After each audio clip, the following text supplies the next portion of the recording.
পর তিনবার আসলাম আমরা পদ্মা যমুনা মেঘনা শীতলকা দলেশ্বরী সবাই চরে করি চরে আমাকে তারা 4-5 দিন সবসময় গার্ড দিয়ে রাখেন বল এই খেলার মধ্যে যারা বিশিষ্ট গাউরা তারাই জিতে।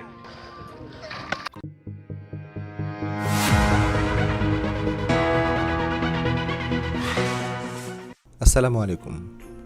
এবার অদম্যের যাত্রা ঢাকা বিভাগের সবচেয়ে বড় জেলা এবং বাংলাদেশের একটি অন্যতম ঐতিহ্যবাহী এলাকা টাঙ্গাইলে।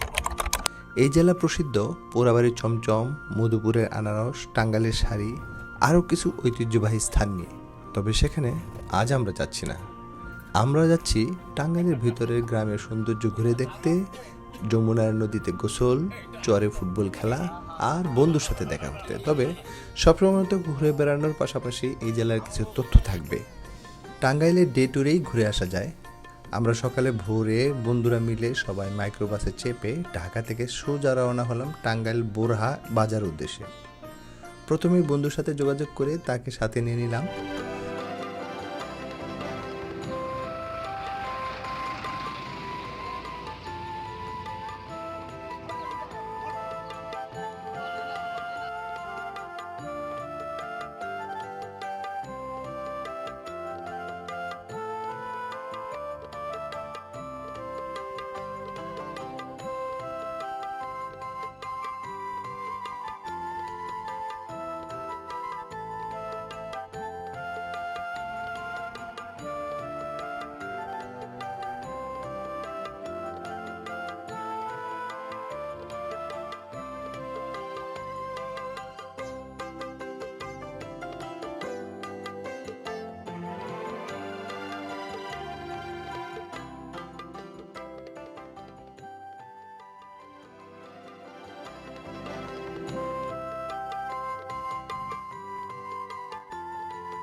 টাঙ্গাইলে এখনও প্রায় এখানে সেখানে ঘোরা চোখে পড়ে।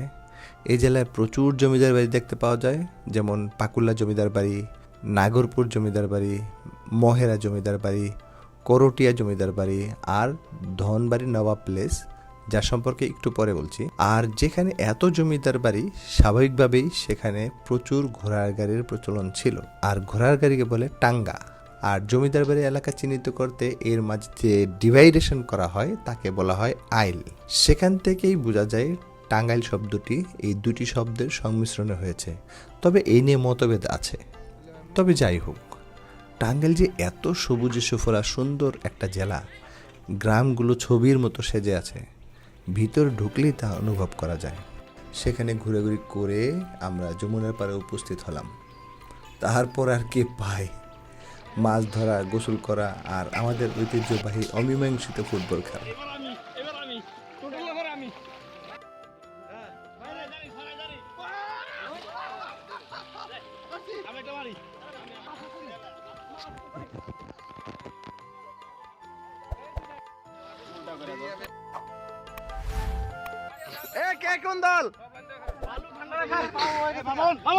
বালু ঠান্ডা রাখার গেরিলা পদ্ধতি হইলো বালুকে নাড়ানো যাবে না।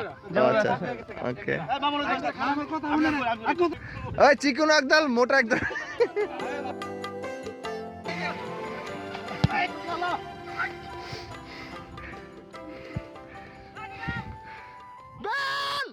আমরা সবসময় জয়ী হই। কাদের উপরে? দু একজন হয়রা আছে, এগো কারণে আমরা হয়তো অনেক সময় হারি, কিন্তু ওদের আজকে দলে ভিড়াবো না। কারণ হচ্ছে যমুনার চরে হাইরা যাব, ওরকম প্লেয়ার আমরা না। আচ্ছা ঠিক আছে। আরে যমুনা, আমরা যমুনাতে অলওয়েজ জয়ী হই। এটা হলো ফেল টু মার্ক। পর তিনবার আসলাম আমরা পদ্মা যমুনা মেঘনা শীতলকা দলেশ্বরী সবাই চরে করি চরে। দুইটা করে গোল করছি। আমি প্রতিবার জয়ী দলে থাকি। একটা গোল করতে কাউকে দেখিনি। আমাকে তারা 4-5 দিন সবসময় গার্ড দিয়ে রাখেন বল তোমার গামছা কোথায়? এই খেলার মধ্যে যারা বিশিষ্ট গাউরা তারাই জিতে। গাউরাই সবসময় জিতে। রেফরি দরকার একটা বড় গাওরা। এই গাউরানি করে নিয়ে পড়ে। কি সুন্দর নিবিড়। টাঙ্গাইলে অনেক জমিদার বাড়ির মাঝে একটা হলো ধনবাড়ির নবাব প্লেস। আজ থেকে প্রায় 250 বছর আগে মোগল সম্রাট জাহাঙ্গীরের সময় নির্মিত।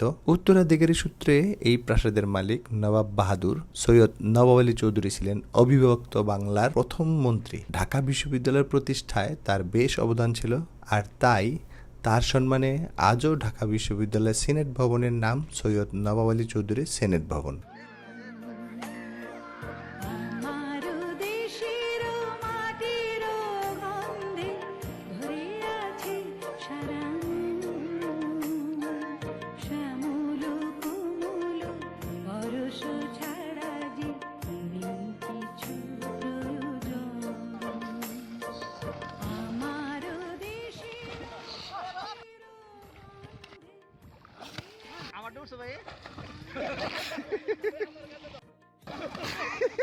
আমাদের ঘোরাঘুরির একটা জিনিস হয়তো আপনারাও অনুভব করবেন যে আনন্দ পেতে তেমন কিছুই লাগে না, ভালো কিছু বন্ধু বা পার্টনার আর ঘুরে বেড়ানোর মতো সুন্দর মন।